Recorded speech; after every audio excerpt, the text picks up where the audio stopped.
reason together, that's what God says. Come now, let us reason together, says the Lord.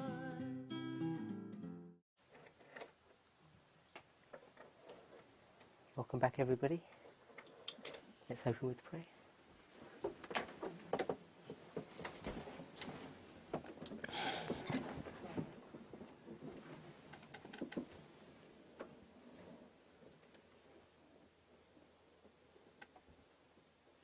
Heavenly Father, we thank you for your watch care over us. We thank you, Lord, for the food you have provided for our needs, the fellowship that we've had, and the sights and sound of nature. As we bow before you, we recognise that you are our Lord and Saviour, and that we are in need of salvation. Be with us and bless us in this study hour, so that we might have a clearer revelation of your will for us, individually and as a corporate body. In Jesus' name we pray. Amen.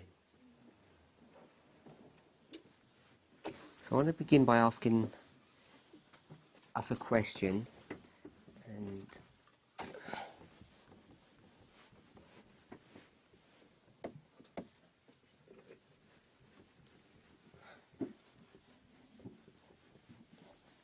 it's about the construction of a human being.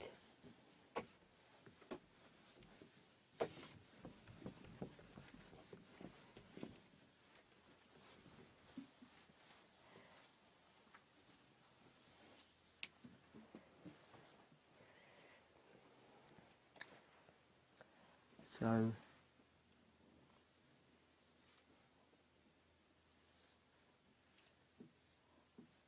here's a person, and this body, is this us? Is this you?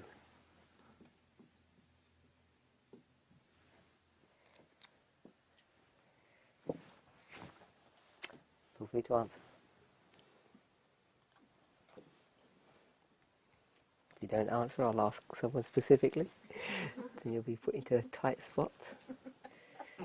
Is that right? I'm looking at you. What do you mean exactly? What does it mean? Is that what you are?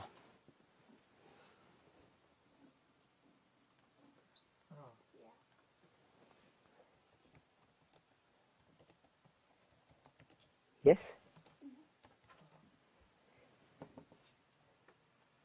Anyone else? I want to say no. You want to say no? So you're going to say no? I'm saying no. Okay.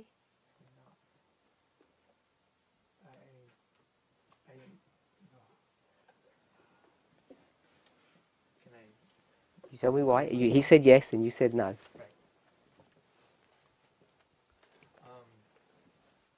You want to explain, Terry, or I'll give you a chance first. No, thank you. Oh. Well, I have a head. I have both my arms, thankfully, and I have body and feet and legs and feet. It's just a picture Oh. Yeah. or a drawing. Sorry, you're saying it's a... That's just a picture, a drawing on the board. It's not you. Okay, No, it represents. but give me some license. Yeah. Good. But what I'm trying to say is no, it's not me, because like this body will die, will be changed. Like I'm a soul, and I have a body that God gave to me. We just started. Sorry. You're fine. Sit on that second row So- again. I don't think Charlotte So might come no, here. my Or the third. body isn't me. Anyone else?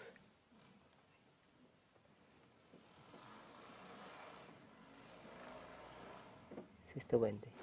I don't think this has to be difficult. So yes, we're people. Yes, I'm a person. That's what I thought. If it's a person. I mean, it's a person, but That looks like a girl. yeah.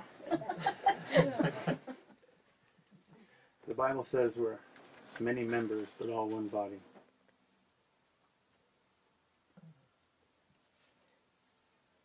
So let me read this from Healthful Living 13.5. We have special duties resting upon us. We should be acquainted with our physical structure and the laws controlling natural life. While Greek and Latin, which are seldom of any advantage, are made a study by many, physiology and hygiene are barely touched upon. The study to which to give thought is that which concerns natural life, a knowledge of oneself. It is the house in which we live that we need to preserve, that we may do honour to God who has redeemed us. So in this context, is this body us? No, it's the house that we live in. Do you agree with that?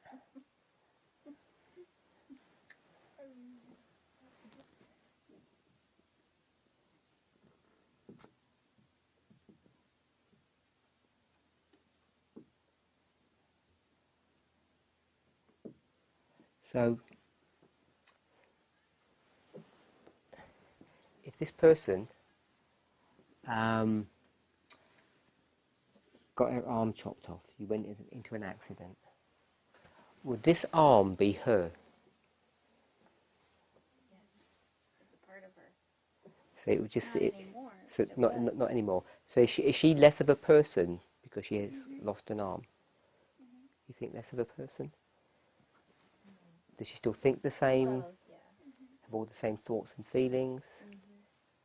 Yeah, I would suggest that the arm is not her. And if she lost her legs or if she became paraplegic, she'd still be the same person. She might not be able to do the same things, but she would still be the same person. So, God forbid, if she had her head chopped off, would this be the person, 90% of her before, would that be the person? Would that be her, just lying there? Or would that be her? The head. The head would be. Now, I'm pretty sure that they've got the technology now, because they've done these experiments with mice. I don't know if they can do it with humans yet, that if you took the head off an animal and you just put the right pipes and connected it all up, that head would function perfectly well. If you put all the nutrients back in there, because all the head really needs, all your brain really needs is, what does it need? It needs sugar, some oxygen, water, a few minerals and chemicals, and it will function reasonably well. So if you chop the head of a mouse and it didn't have a body, it would still be the same mouse. It would still think the same, have the same emotions, the same feelings, everything would still be the same. But the body itself wouldn't be the mouse anymore. So what I want to suggest is that our physical being, the shell that we have, isn't us. We're a spiritual being that lives in a physical matrix. Now, I'm not trying to say that a human being isn't a combination of the spiritual and the physical, because we know that. The Bible talks about becoming a living soul. But if this, and the reason why this is reasonably important to understand is because these arguments have been around, these philosophical arguments have been around for a long time. I mean, for millennia, the Greeks used to study this. And in the time of Ellen White, one of the arguments that they were having was that because this human shell is us, when we die and we dissolve away, or we get eaten by a shark, or whatever happens to us, when we get resurrected, so here the person is resurrected, he's going to look the same basically, maybe, with some glory around her. So if this body was part of her, what would need to happen The argument went like this: if all of this is the person, then the very atoms and molecules that made her what she was then all have to be gathered together to make her what she is there. And Ellen White says, what did Ellen White say to that? No, she didn't say it this way, but she's like, that's craziness. You know, that's utter foolishness. And part of the reason why it's foolishness is because the shell or the body isn't really the person. What makes up the person is this non-physical entity, which I don't even know what to call it, but we'll just call it us. Because God is spirit, and so are we. We're spiritual beings in a physical entity or shell or a house. So I want us to sort of think about that a little bit. So if this shell or body isn't us, what is us? What are we? What are we composed of? So I want to read a statement. And this is taken from the Review and Herald,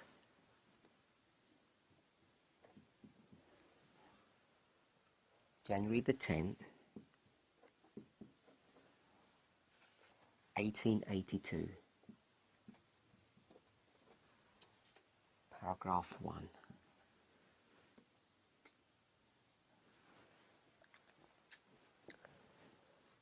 I'm going to cut into the passage. It says, the nature of man is threefold, and the training enjoined by Solomon comprehends the right development of the physical, intellectual, and moral powers. So this tells us what? Man is threefold in nature. And what does she describe it here as? She says it's the physical, intellectual, and moral. Now I want to suggest that when she says physical, she doesn't mean the shell. She's not talking about the shell. She's talking about something else. So let me find that.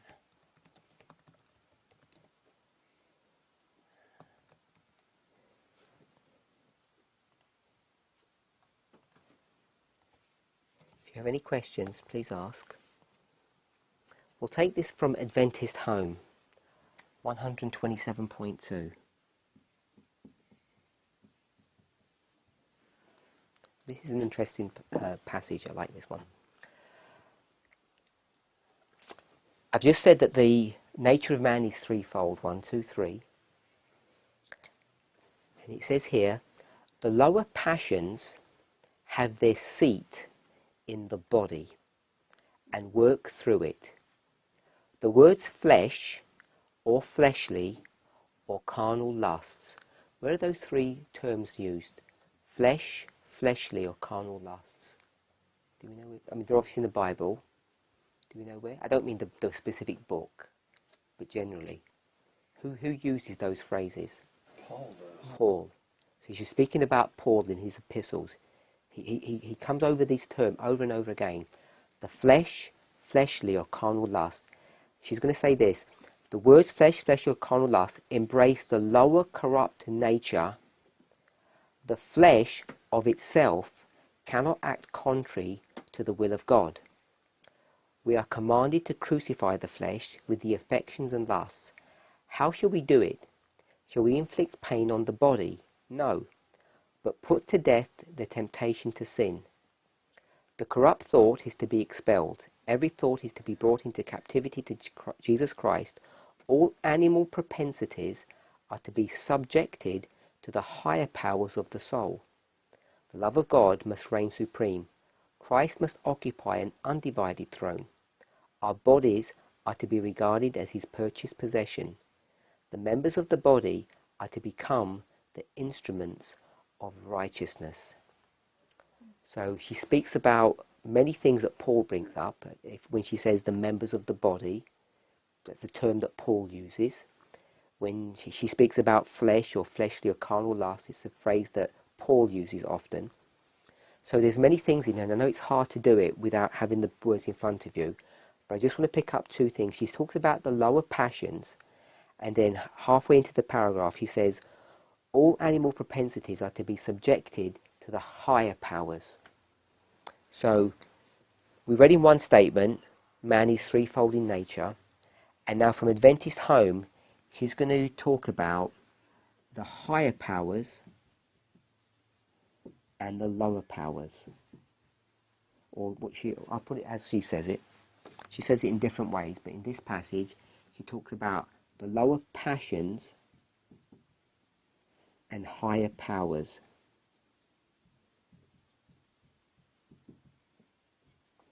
And I want us to pick up one thing.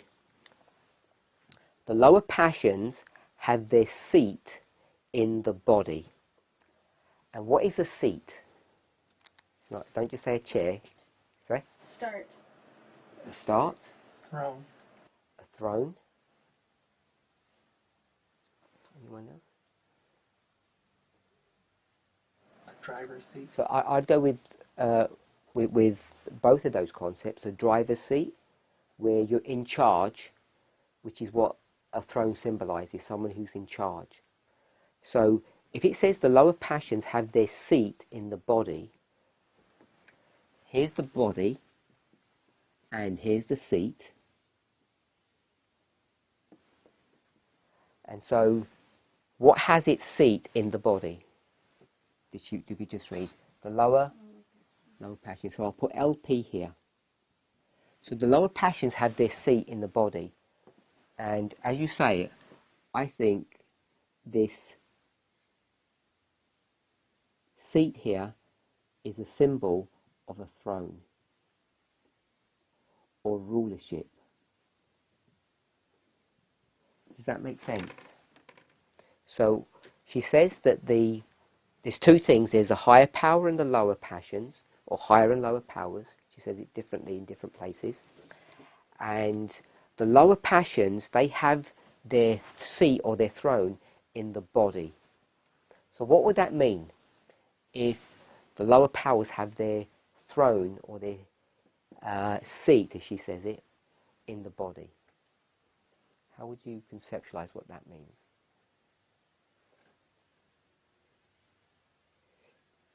It means the body is directing what you're doing.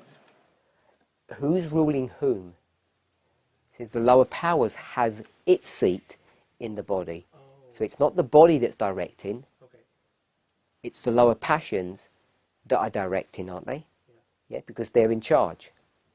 So Sinfulness. Or self, sinfulness. Okay, so you're picking up this stuff about lower and higher. Does lower have some negativity towards associated with it, and higher has some positiveness? I guess that's what you're picking up with higher and lower.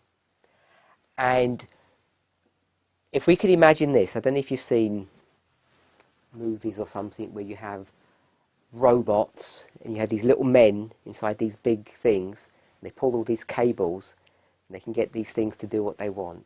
Just like a car even. You know, these cars are really powerful, and you sit there and you press this little metal pedal at the bottom and you drive a steering wheel and you can move a huge truck without any force or any power. Yeah, because we have power assisted steering and all that. So what this lower power is doing is controlling the body. Yeah? So the lower power says, I want food. So what would happen? What would it tell the arm to do? Make some food. Yeah, so your arm, pick up this. What would it be? You tell us. Would it be an apple? Or would it be a cheesecake or cream cake or a donut? It's the lower passions, remember? What do you think lower passions would like? Something we shouldn't eat. A Yeah? donut. A donut. So the lower passion says, oh, I fancy a donut today. So hand, pick up the donut and put it to your mouth and begin eating so I can be satisfied. Yeah? So the body is just doing what it's told by the lower powers or lower passions. because it's in charge. It has its seat. Yeah?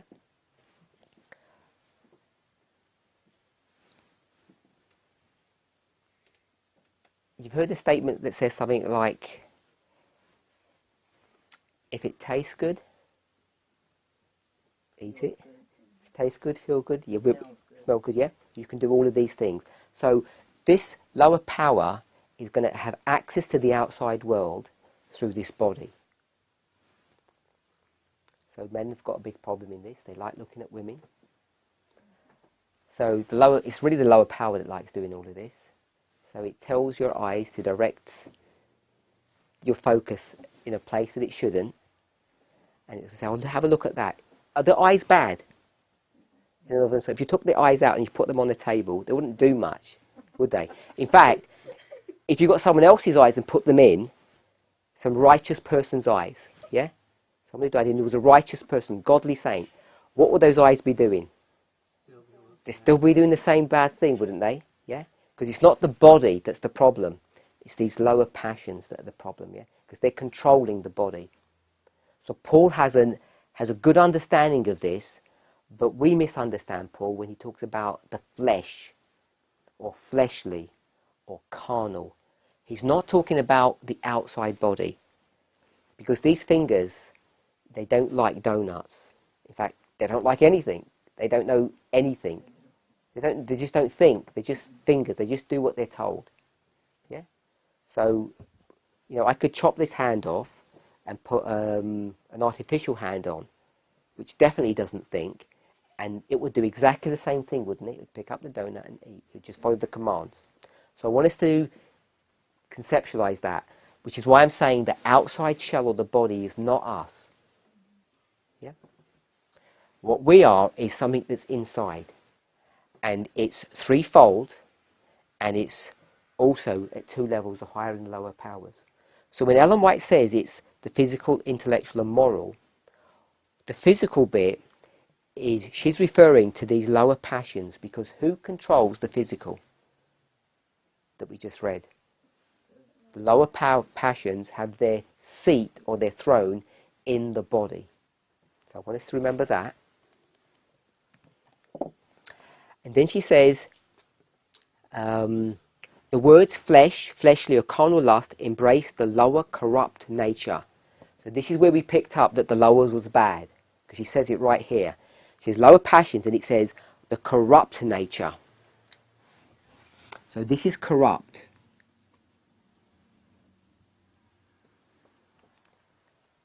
So name some things that are corrupt. Remember, they're not physical. I can't say eating a donut is corrupt. Stealing. Stealing is something that you would do. So I want to go a bit higher than stealing. Why do we steal?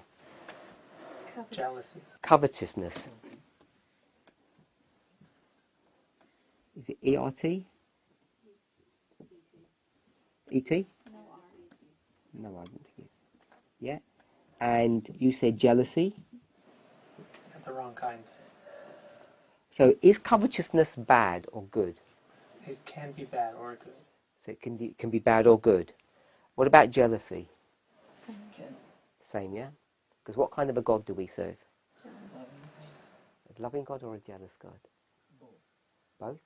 If you go to Exodus 20, he says, I'm a jealous God. Because jealousy is a good thing. Yeah? It controls so many things in our world in a positive way. So these lower passions, even though they may be corrupt, they're not necessarily in and of themselves bad. That's what I want us to pick up. But they've become corrupted. So I want to suggest that these lower passions are things like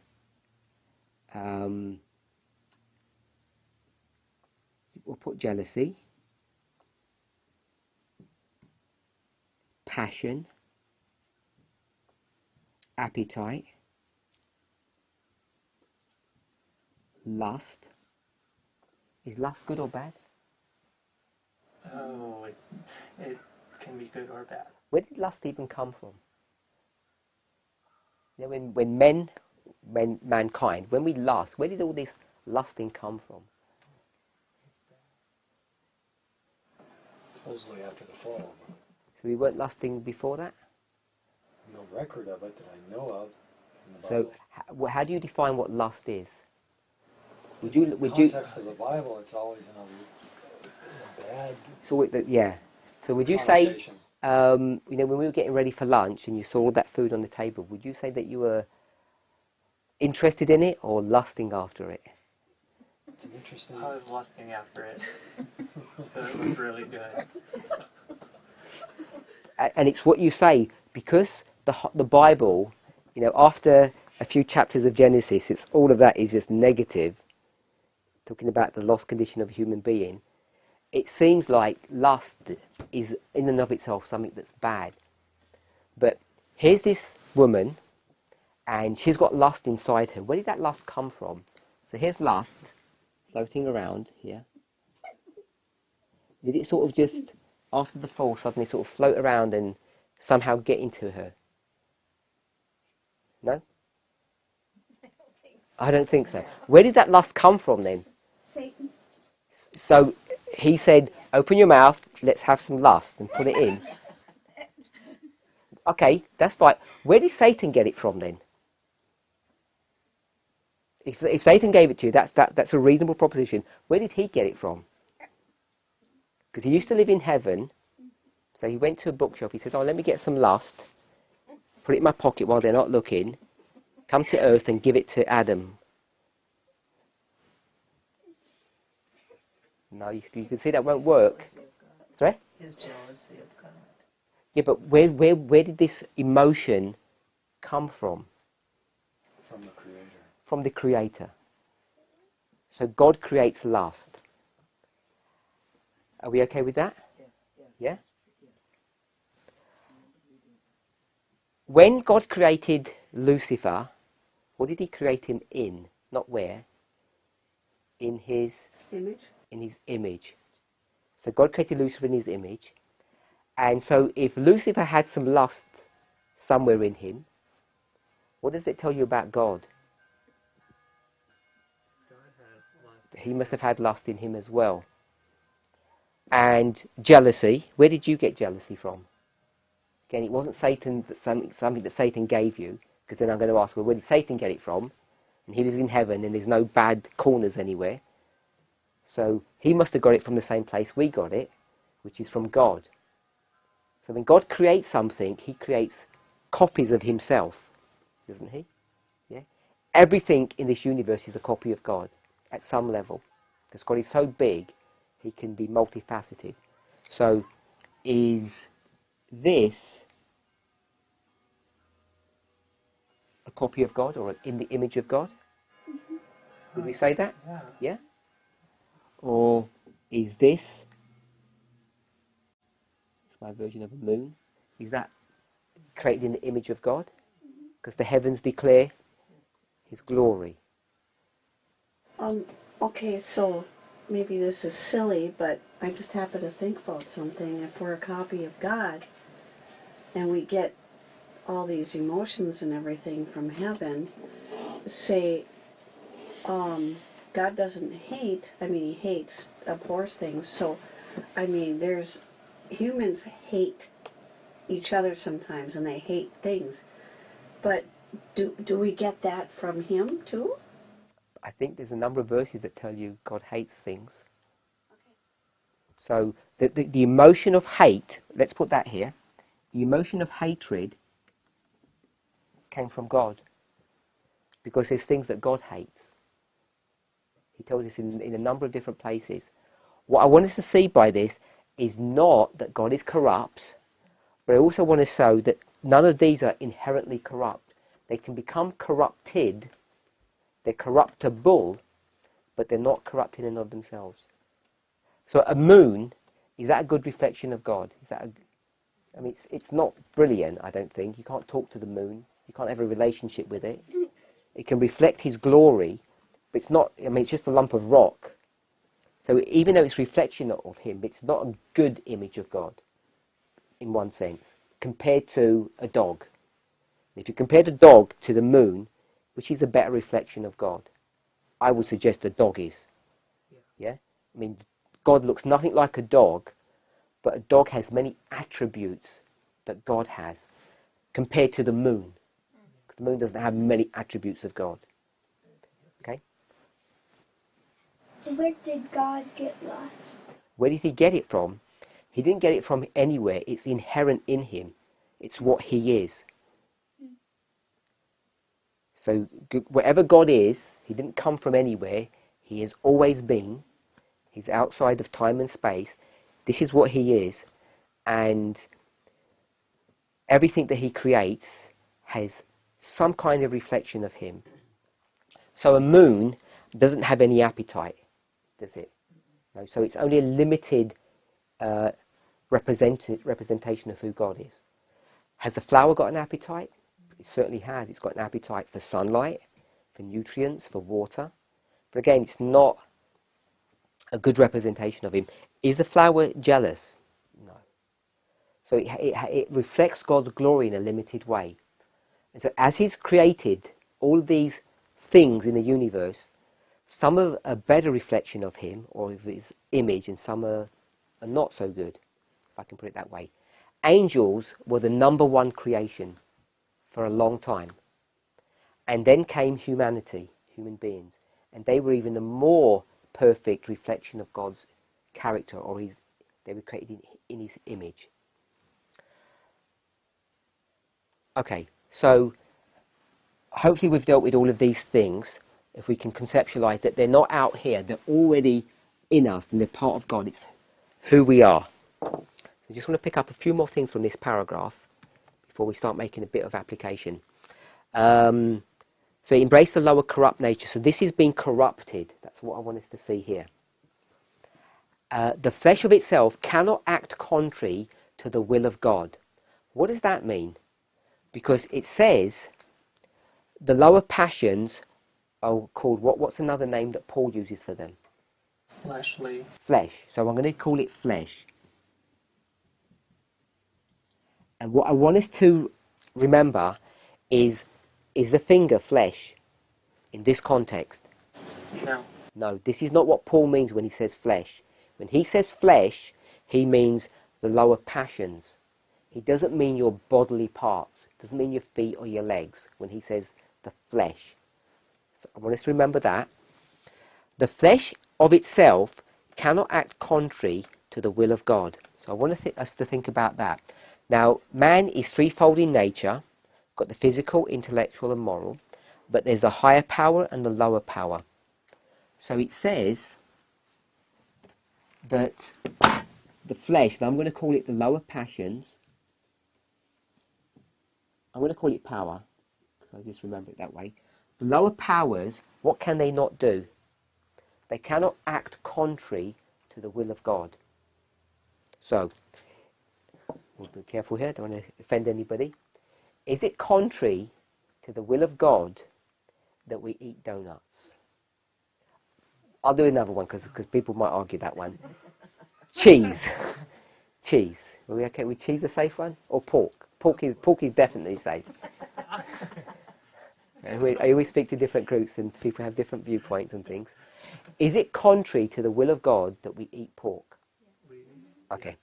So it says here, the flesh of itself cannot act contrary to the will of God. So here's pork. And my lower passions say, I love bacon. I like the smell, the taste, it's all good. So I'm going to tell my hand to pick up the bacon and start eating. Yeah? Is that contrary to the will of God to eat? Yeah? It's contrary to the will of God. It says the flesh, the lower passions, this LP right here, it can't get my arm to pick up the bacon and eat it. It says it cannot act contrary to the will of God. Can we see that? Yeah. Do we see that that's what it means?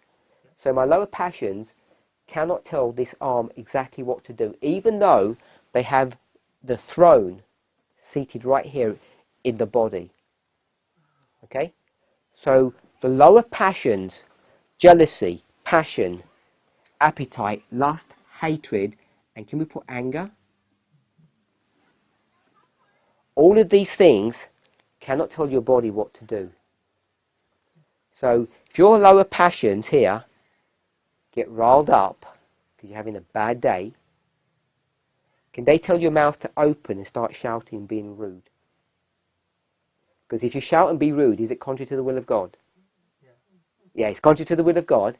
And it says the flesh cannot act contrary to the will of God. It cannot do that. It cannot make your mouth say bad things. So why does your mouth say bad things? Who made your mouth, or who wanted your mouth to say bad things? It was this, because it's angry, it's irritated now, and it wants your mouth to open and say something bad. In the UK we call it venting, when you want to let off some steam. Do you have a similar kind of concept here? I don't know if you call it venting. We want to get revenge even. Yeah? But it doesn't have enough power to do that.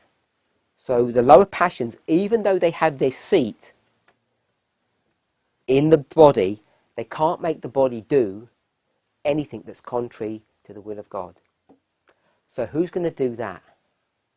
Who's going to do that? Now remember it says physical, intellectual and moral. So I want to suggest, I'm going to swap this a little bit around. And this is flesh. I'm going to say this is the physical. And we had, what else did we have? We had intellectual and moral. And what I want to suggest is that the nature of man is threefold, but it's in two sections. Higher powers and lower powers. The lower powers control or have their seat in the body, in the physical. And they're things like all these emotions, good or bad. Happiness is right here. Joy. They don't have to have a negative connotation to them.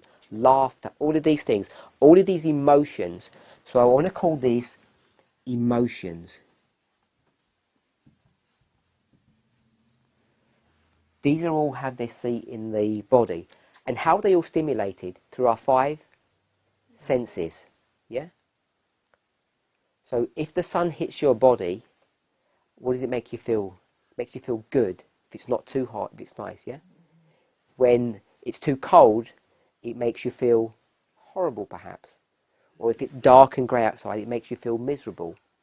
So this is what it means when it has its seat in the body. It has an interaction with the outside world through our senses. And now we have these higher powers. And the higher powers are in 2 sections, intellectual and moral. So I want us to think a little bit about the intellectual. So what kind of things would be intellectual? What about reason? If you reason from cause to effect. Or memory. Intelligence.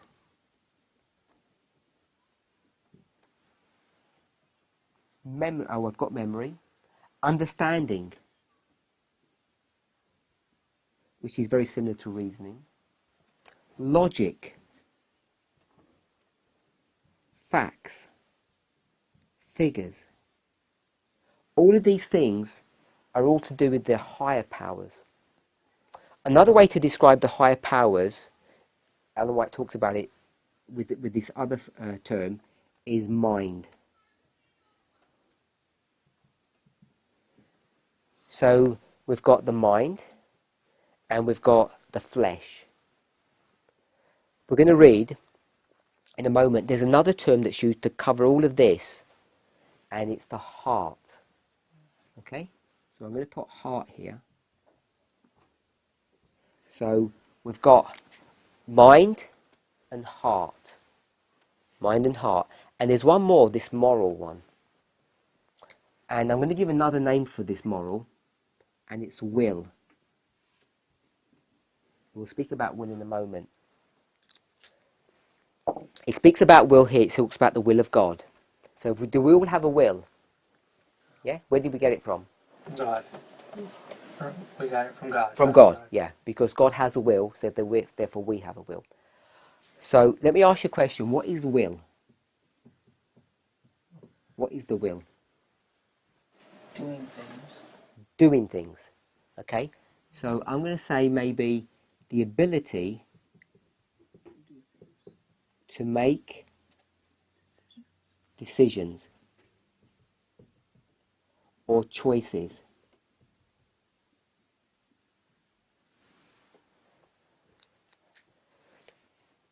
So, are we always making choices? Yeah? All the time. You can't abstain from something, because when you abstain, it's a choice. You choose to abstain. Yeah? Our whole lives are governed by choices or the will. We read here, the corrupt nature, the lower powers, the flesh, cannot of itself act contrary to the will of God. So here we are, my lower passions are saying, I want to eat bacon, but they can't make my arm do something. What do they have to do? They have to go to the will, because the will is the power to do what? And so I'm going to make a choice. What am I going to choose? I'm going to say, arm, pick up the bacon, or arm, leave it. They're my two choices. Okay? And I'm going to say that the will is the one that makes the decision. It's going to tell my arm what to do. Yeah? Can we conceptualize that? The lower power here is saying, I want bacon. I want it. It tastes nice. I want it. So it's going to go to the will and say, go on, do it. It's okay. And our wills are so weak, they say, oh, go on then. And so we eat. Or they get bullied. Yeah? We all know about bullying. So this lower passion, these lower powers, have become so strong, but they're not really strong. They bully the will into doing what they want. Yeah? Threefold nature. 1, 2, and what's the third one? Mind. I'll call it higher power, although this is a higher power as well, and this is the mind. And what have we all read in the Bible about pork eating? It's bad. Yeah? Go into science and they'll tell you how bad it is. So, this power is saying, you know what I fancy? I'm hungry. My body's craving for some food. It needs some energy because it's working in the body. It has its seat there so it knows what's happening. It's got its finger on the pulse of all of our bodily needs. And our body's saying it's time to refuel. And the lower powers say, you know, I'd really like something salty and fatty. And your mind's saying, you know that's not good. You know what you read? It's going to fill your arteries with cholesterol. It's really bad for you. And this is now going to have to make a choice, isn't it? Who's the will going to listen to? This one or this one? Probably the lower. So you've been there before. Yeah. We are commanded to crucify the flesh. What does it mean to crucify the flesh? Does it mean to cut your fingers off so they can't pick up bad food again? What is the flesh? It's these ones here. They need to be crucified. They need to be hung and nailed to a cross so they don't cause us any more problems. Yeah? Can we do that? Yes. Yeah? The problem is, when you crucify it and nail it to a cross, it has a bad habit of what? Resurrecting and coming back. Doesn't it? I mean, we've all experienced it. Yeah?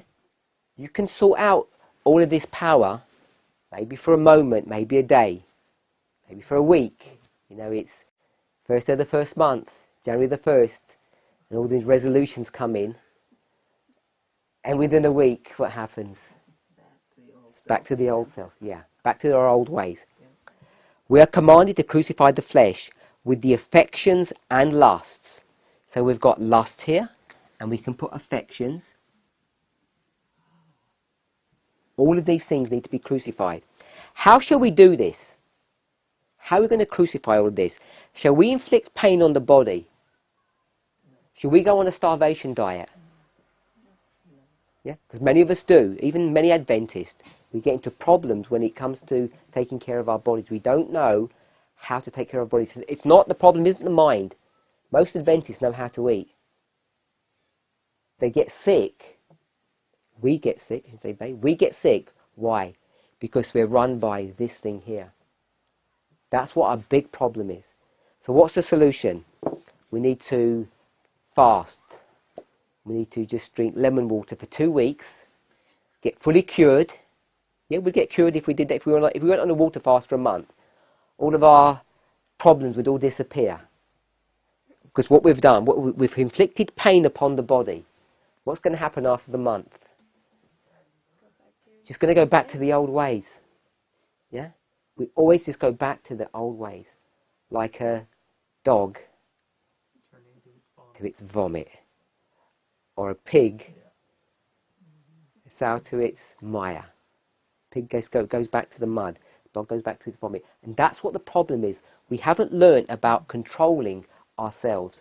And the reason we haven't learned about controlling ourselves is because we don't understand the nature of man, that it's threefold and how it's constructed. And all of this is an intellectual exercise before we even begin to experience the benefits of what can be done in a human being, or by a human being. Shall we inflict pain on the body? No. But put to death the temptation to sin. Okay, so I ate this, was that sin? It was sin to eat that thing. Okay. Is it my arm's fault? Should I chop my arm off? Should I beat my arm up and say, don't ever do that again? Of course, it's craziness. But you know, we smile, but that's how most of us live. We live that way. And God doesn't want us to live that way, but most of us live wrecked lives. Because in so many subtle ways, that's what we do. You know, when I'm feeling bad, I'm going to blame my son. Because it wasn't my son that made me feel bad. Or my wife. Or my cousin. Or my brother.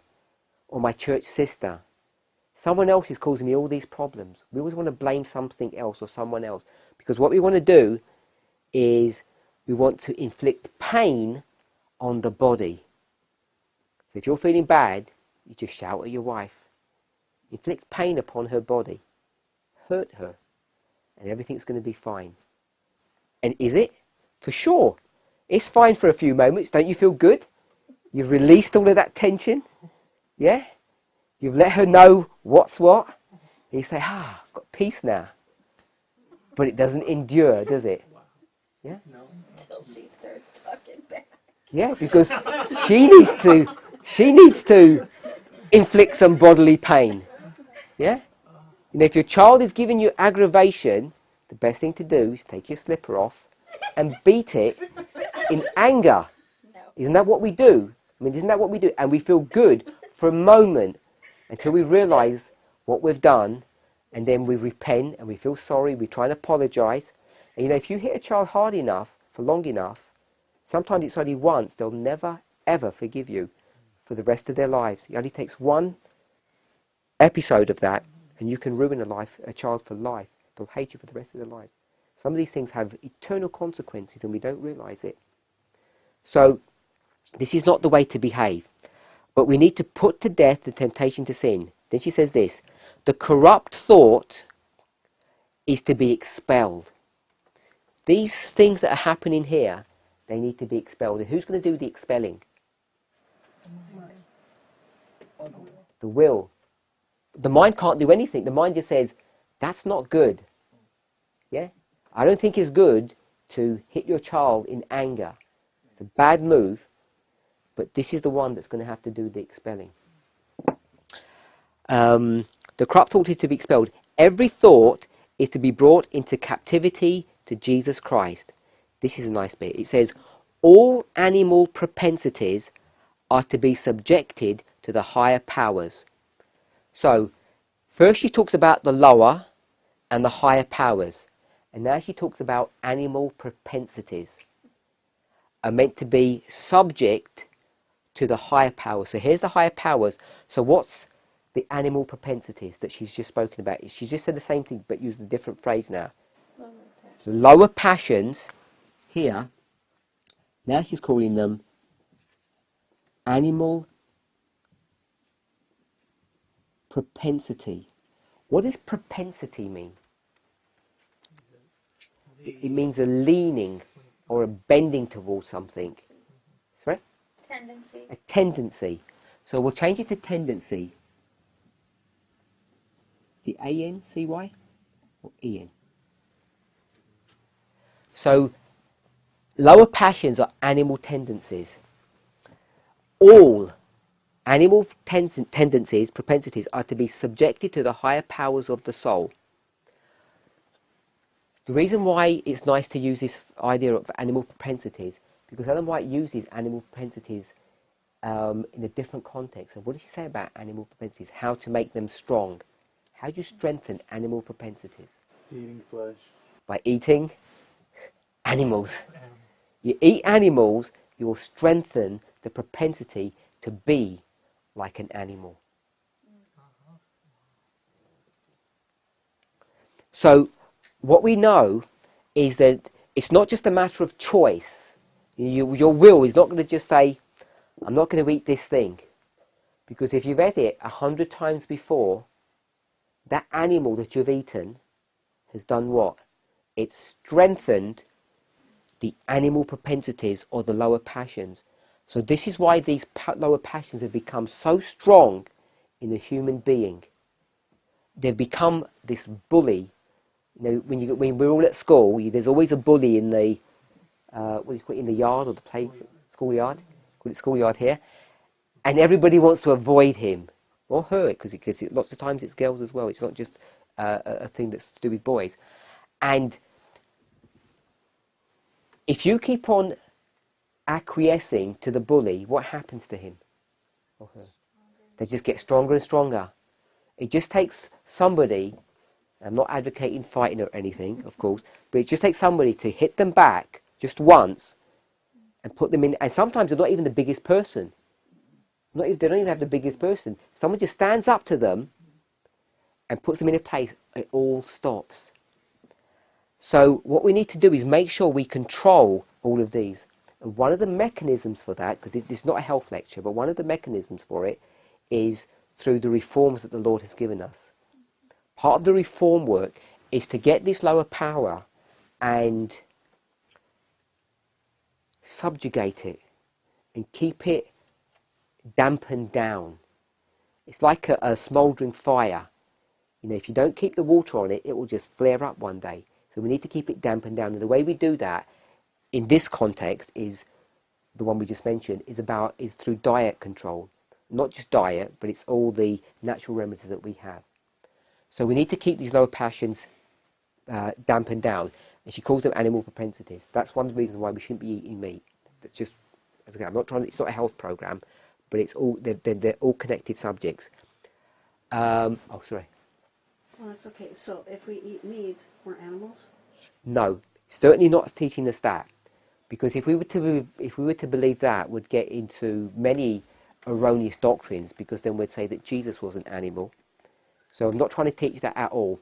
What I am trying to teach is this.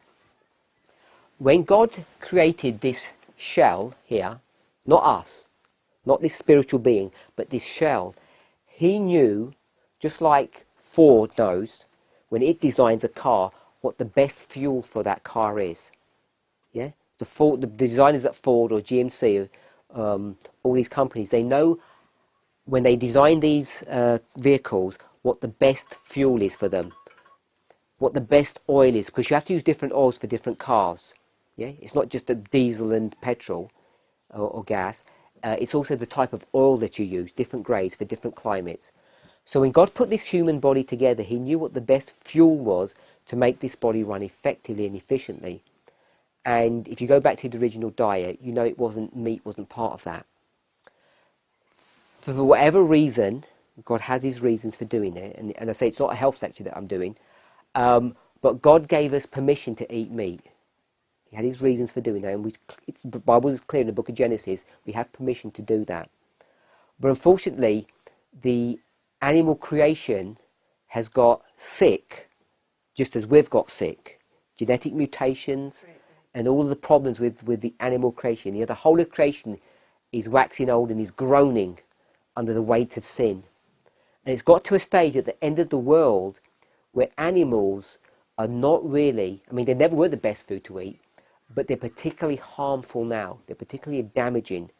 And not only are animals particularly damaging, our human frame has degenerated over 6,000 years of sin. Well, a lot of people believe that you can eat anything you want since Jesus died on the cross. I mean, everything is in the past. So the principle still stands, right? Principle of? What you were talking Yes, yes. Many people think that since Jesus died, he nailed things to the cross, and one of the things he nailed to the cross was the differentiation between different types of food. And I think it's clear to see that that can't be the case. It's not logically consistent. I think my brother was saying, you know, since we no longer teach rhetoric or logic and reasoning in our education, people don't think straight often. You know, our human bodies are the same human bodies before the cross and after the cross.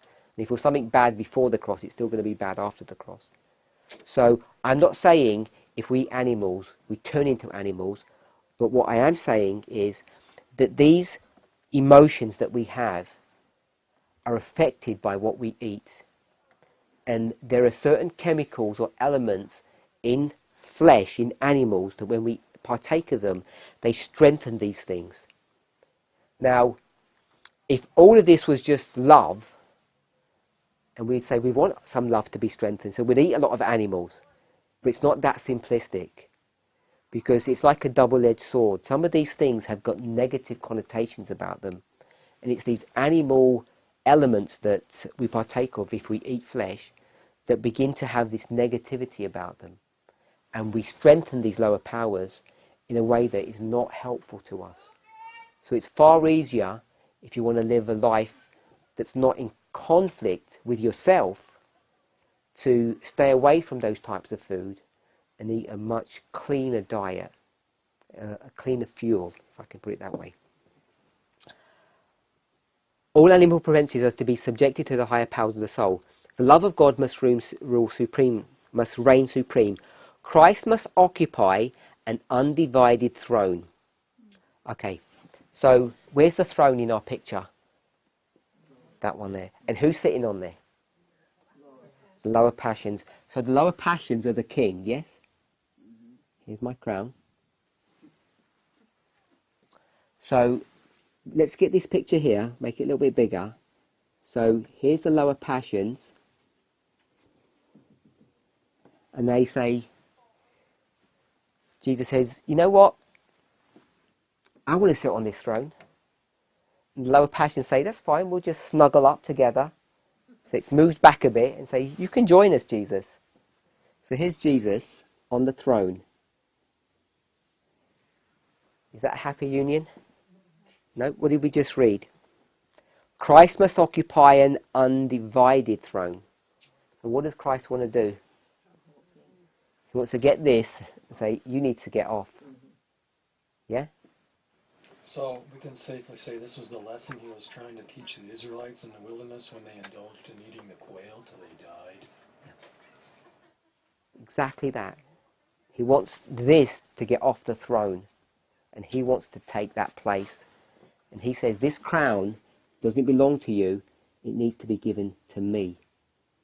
And once this happens, things start working properly like they're supposed to. Who's going to be making all the decisions? Oh, the will. The will still makes all the decisions. He still makes all the decisions because this is the thing that controls what you do or what you don't do. But now, if Christ is ruling here and the lower passions have been dethroned, does that mean they don't exist? Does that mean you don't have any passion anymore? That you suddenly don't like apples or bananas since when you become a Christian you get baptized? Of course not. All of these things are still here. You still have hatred. Now you hate sin. You still have affections. We still love one another. All of these are still there. But now, when it talks about Jesus taking the throne, this seat, all the negative bits start being dealt with. Because now, all of these things are going to be putting in their correct place. Because where did they all come from originally? From God. They were all given to us by God. But through diet, I'm not saying that's a huge issue, but through Satan, all of these things have been corrupted. The lower passions have been corrupted. So what God's going to do is he's going to take this seat, the throne, and he's going to remove the corruption. He's going to remove the corrupt heart. He's going to remove the corrupt lower powers here. And this is the heart, where the heart, flesh, lower passions are all synonymous with one another. So, what kind of a heart do we have in this condition? We can say it's corrupt.